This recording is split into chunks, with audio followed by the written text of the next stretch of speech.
HSC Habib media ও Shekhala TV. আমি শেখ হাবিব রয়েছি আপনাদের সঙ্গে। আমি এই মুহূর্তে উপস্থিত আছি শ্রীবতীপুর, ইলাহিপুর ও শেখালা পঞ্চায়েত এলাকায় আছি। আজকে 8ই সেপ্টেম্বর, 1 মাস হয়ে গেল, এখন পর্যন্ত তিলোত্তমার কোনো বিচার পেল না। আপনাদের দেখাবো বা শোনাবো। আপনারা ভিডিওটি আপনার মূল্যবান মতামত কি বলছেন মিডিয়া মিতা আপনার সঙ্গে তারা কী বলবেন? আমি আজকের শুধু সপ্তাহ কয়েক মাস দেখছি যে এই একটা কূটনীতি, একটা দুর্নীতির ব্যাপারে দেখতে পাচ্ছি। সামান্য একটা বিষয়, একটা মহিলা মরে গেছে, কত বড়, তাকে ধর্ষণ করে খুন করা হয়েছে, এটা বড় একটা বিষয়। কিন্তু সেখানে নেতা মন্ত্রী ব্যালেস্টার সবাই যাচ্ছে, পুলিশ আছে, প্রশাসন আছে, তারা কি করছে? তাদের ডিউটি তারা ভুলে যাচ্ছে, জানে না তাদের শরীর খারাপ হলে তাদের মায়েদের, তাদের বোনদের, তাদের মেয়েদের যখন শরীর খারাপ হয়, তারা যখন গর্ভবতী হয়, প্রেগনেন্টের সময় ওই মহিলা নার্সের কাছে যেতে হয়। সেই নার্স আজকে ধর্ষণ হয়েছে। তারা কোথায়?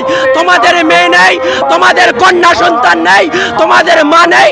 তাদের যখন সিজারের সময় হয়, কাদের কাছে যাও? ওই নার্সদের কাছে যাও।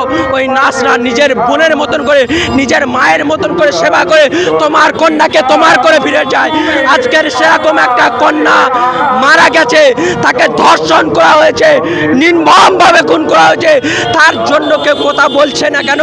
এই রাজনীতি খুন করেছে, দেখ কে এই খুনের পিছনে আছে সেটা আমাদের লক্ষ্য করা দরকার।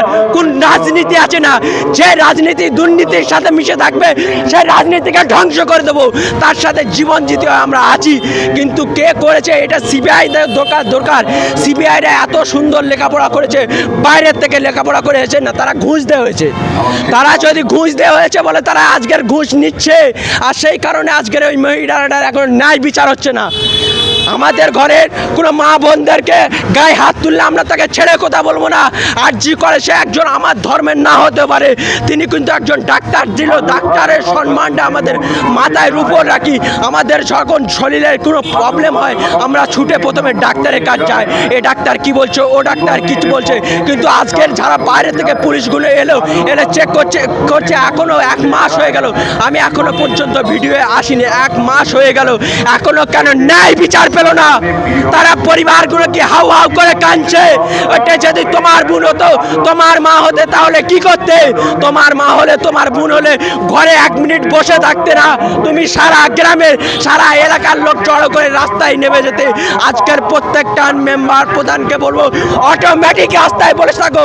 সমস্ত হসপিটাল আদালত বন্ধ করে দেওয়া হোক, সমস্ত জায়গায় 144 করে দেওয়া হোক।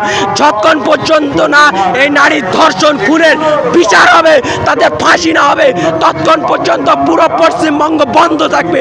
এটাই হবে নীতি, এটাই হবে ন্যায় বিচার। তাদের মা কাঁদছে, তুমি 10 লাখ টাকা দেবে বলেছে। এই ভিডিওটা কিন্তু মমতা ব্যানার্জি ভুল বলেছে। এর দোষের পিছনে কে আছে একদিন বেরোবে, সেই দিন ভাই আরেকবার আমি ভিডিও আসবো। তাও বলছি ভাই, এই অন্যায়ের বিচার চাই। আমিও মন থেকে বলছি আই ওয়ান্ট ফর জাস্টিস। আমাদের ন্যায় বিচার চাই। কাদের কাছে ন্যায় বিচার চাবো? আমরা রাস্তায় হেঁটে হেঁটে বলে যাচ্ছি আমাদের ন্যায় বিচার চাই। কাদের কাছে যাব? পুলিশের কাছে যাব, পুলিশ নিজেই ঘুষ কেটেছে। মন্ত্রীর কাছে যাব, মন্ত্রী ঘুষ কর। প্রধানমন্ত্রী পর্যন্ত কার কাছে যাব?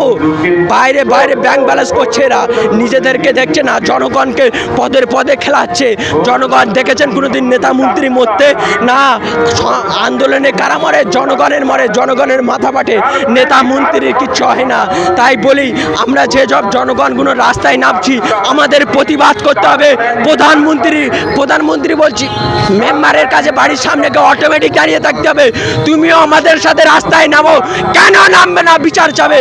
আজকাল যদি এটা তোমার মেয়ের জন্য হতো, আমরাও একই রূপটা করতাম। তুমি তখন আমাদের বাড়ি গিয়ে ঘুরতে চল, রাস্তায় নামি।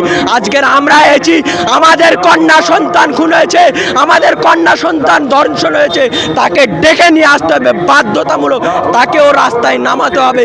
এই আন্দোলন শুরু করতে হবে, এমন আন্দোলন করতে হবে পশ্চিমবঙ্গে যে আন্দোলন পুরো পশ্চিমবঙ্গ নয় গোটা ভারতকে কাঁপিয়ে দেবে। ওইটাকে বলে আন্দোলন। ও আন্দোলন এখন আমরা করিনি, যেদিন করব ওই যারা দোষী তারা মনে করে রাখ, আর যারা ন্যায় দোষ কোনো দোষ করিনি কিন্তু সাপোর্ট করছে না আমাদেরকে, তাদেরও বিপদ আছে, ঘনিয়ে আসছে। আপনারা ন্যায় বিচার করেন, সৎ পথে আসেন, না হলে বিপদ কিন্তু ঘনিয়ে আসছে। এই বলে আমি আমার বক্তব্য ইতিমধ্যে শেষ করলাম।